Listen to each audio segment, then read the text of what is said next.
ازت قال برای سعید جردو سرو که دسته بلند یا بنگاه لالش روشنبیری و کمالاتی جواکی کدش دو که پای که راست خود گل مدا بود برای سعید قال لك سپاس کوین گل مدانه چاوه همیا و بطایبتیش نافچین کردستانی هل بجارتنا وکا ویزگاه بو برف چاره سریا حتی چراده یا گرینگه بجدار ببن نه ساردوسری هست برپرسیاراتی بکن بلکو بگرمی هست بکن که اف هل بجارتنا ده گورانکاریه که باش بکن برف چاره سریه بچن بله پیشکی سپاس بو کانال کردستان 24 و بینید کانال 24 هلبت وکو جنابتی آگادارا سبا و دنگدانا گشتی ایتا انجام دان همو دولت کردستانی و عراقی و جوانجی دولت ماده 140 بگومان هلبجارتن که چاره نویسازا اشبروان آریشت حتی نوها هلاویستی و بیچاره سرمایین جوانجی ماده 140 و دولت ماده 140 که حتی نوها چاره نویس اداره کرنا وانجی که هلاویستیا و او جگیربون یا استقلال بون بخوا ندید یا داکو خدمت درستیش خلق وان دورا بینا پیشکش کردن داکو چاره نویس اداره وان دورا یکلایی به داکو خلق کی آزاد به دنگ خود سر چاره نویس خو بده سبارت وگریانا هم به هریما کردستانی و کود دورت دابریای جغرافیت هریما کردستانیان ما این الگل حکومت فدرال بدیتنا ما الوان هالبجارتنا والفي خولا برلماني ادوي بشداريكا بهيس عاليه همو خلقي وبتايبت عاليه دورت ماده 140 بشداريكا بهيس هبه داكو او بريار ایدی بینادان اف ماده دستوریت هلاویستی ماین جوان جی ماده 140 ایدی بیکجاری همو قناقت خواه بیت جیب جکرن. باشه. رنگ الویره ایدی خلک دورن ماده 140 اوی بسیار بکن. اوه 20 سال چون پرزگری کرد هلاویستی نهاد نچاره سر کرن. دیچاب وجاره نچاره سر کرن. یعنی چه میکانیزم که وجاره جداش سال در باز بوی، جداش 20 سال در باز بوی که حتی نکشی ماده 140 نهاد یا جیب جکرن. چه پلانک هب دیت نوا بونمونه اون آلین ویا که راد گینن و جاره دیش شرع هندکن الپارلمان عراق شرع جبجی کن ماده دستوری بکن. یکش خالد سرکیه لیستا پارتی دموکراتی کردستان لیستا 275 اوا کو ایدی چهار سریت بنجیهیان لزگین وان ماده دستوریت هلاویستی بین دیتن و بین اقرار کردن جوانجی ماده 140 دادگاه فدرالی انجمن فدرالی یاسای نفت و غازه از باورم اف خالد هرد سرکین البرنامه پارتی دموکراتی کردستان دا برای یعنی بی اینا نوا چونکی دمی بانگشه جی خلاص بی یعنی وک دستگاه که راگهاندنی هم بحث کن یعنی بی اینا چه جماره و چه نواجی حتی چرا ده باوری پلانه که هو صاد وید بیتکرن یعنی باوری پی بیتکرن امشین پشتا خوب پلانه که هو صاد وگری بدین یعنی آوادانی الجهکی کر بتشت شرک هو صاج الجواتان نرین عراق بکر عملوه باورینا او آلیت هکا اف خالد سرکی البرنامه خوی هالبجارتنا دا دیار کرین و شرکی بهزل پیخمد جیب جکرناوی برنامه‌ای که نوجوانجی جیب جکرنا ماده 140 لوما فرال سرما وکو خلقنوان دورا ام بجوش و خروش رو بگنا صندوق دنگدانه و بشداری الوان هالبجارتنا دا بکن داکو ام هبونا خوا البغدای هبونا کبهز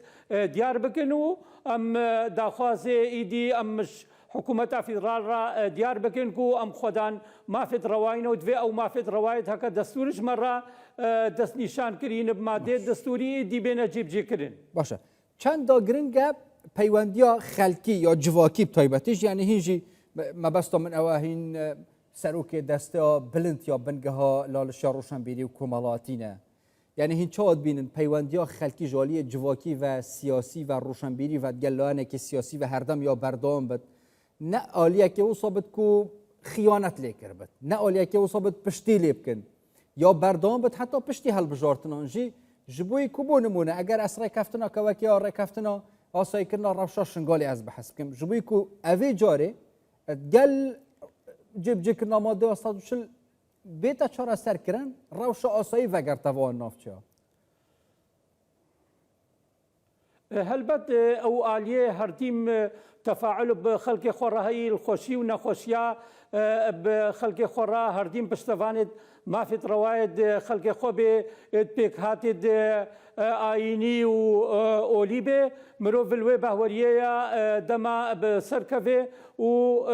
بهێز چا بەغدایە وێ خۆل مافێت ڕەوایەت خەڵکی خوا کە خۆدان و ژوانجی وەکەمە گوتی مادەیە 140 و بڕاستی ئەفدەمەکی درێژە حکوومەتە فیدرال خۆشێ بەدزێ و ناهێلێ قۆناغی دوێ تەمامەتی بێنە جێبجێکردن و ئەو یەکژی هەلبەت ئازارێت گەینە خەڵکێوان دەڤەراش بەر نەوع استیقرارەکەوان دەڤەرا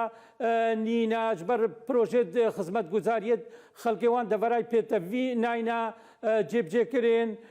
ژبەر ئەو خەڵک هیچ نەی دلتەسەلەل سەر چارە نویسێ خۆل سەر پاشە ڕۆژە خوا و نفشێت داهاتی لۆمە ئەڤ یەکەموو ملوێ باوەریێنە ئەو ئالیە هەکە خۆڵ خەڵکێ خوا کە خۆدان خۆشی و نەخۆشیە ملوێ باوەریێنە ئەو ئالی وێ دیسا بیا پشتەوان و داخوازکەرەکی بهێز کو مافێت ڕەوایەت خەڵکێمە بێنە دەستە بەرکردن و ژوانجی جێبجێکردنا مادەیە 140. دیفوێ پەیوەندیەوەت گەل خەلکی وڵاتیان هەیە دەڤەرێن کوردستانیان دەرڤێ ئیدارە هەرێما کوردستانی حتا چڕادە هەستاوانە یا نەتەوەی یا پێزە گەرموگوڕی ئەو بڕیارێدن یعنی دیفوان ئاخفتن و یعنی زانیاریان کودنەوە ئەو دێ بەشداریەکە کارا بکەن ji بۆ یەکلاکردنا تایبەتیژی ئەو پرسێن حتان و کە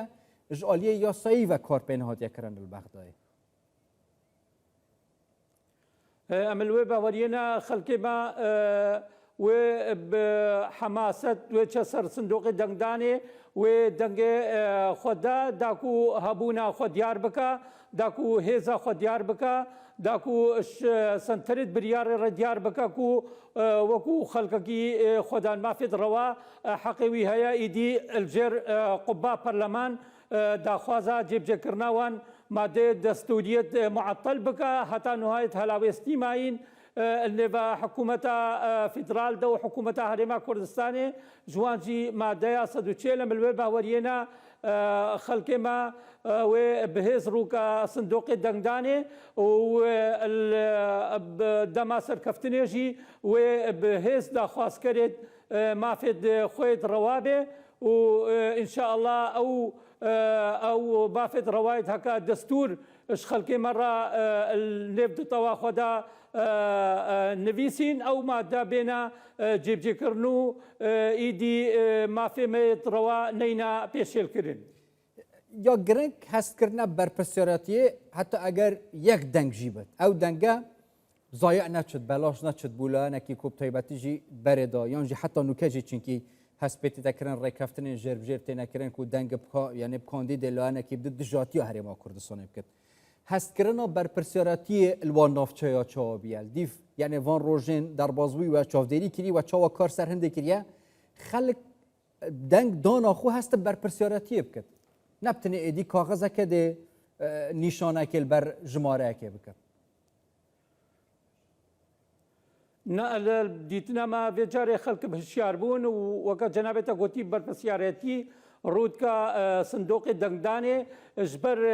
هست بویه کت که کو او مافد الدستور ده هاتینا نویسین مافد همو پیک هاتا حکومتا فدرال خوژه ودزه لوما الوی هالبجارتنه خلق ما بریار دایا کو بهز بهشیار بون برپرسیارەتی رو بگنا صندوق دنگدانه دا او آریشد هلاوستی ماین ایدی چار سریکا بنگهین جیرا بێتە دیتن و خەڵکە کار بێ ڤەگەڕیا سەرجی و وارێت خوا و ئازادانە و بکەرامەت ژین و جیارەخوا جێبا و باپیرە بەسەر دیف چاودێریە وەکری یعنی هیچ هەوڵک هەبیەش ئالیێ لا نەکێوەک و هەستە بەرپرسیارەتیە نەکرد یعنی خەلکی بخواپینت پارەدانێ بەرتیلدانێ یان ژی تومەتێن پرۆپاگندەیەن بێ بنەما بوو لانەکێدی چێ بکرد و دەنگی پانانە دن دەنگی پلانێکێدی بدرد و ئەسڵەن دژی هەرێما کوردستانیە چاوە یعنی خەلک بەرامبەری لانێن هوسا یعنی اطراعات وەستت یان ژی بەرسڤاوە ناچیە هەلبەت هەموو هەڵبژارتنە و هەموو وڵاتاشی ئەو جۆرە هەوڵدان هەینە شالێت لیستێت بەشداربووی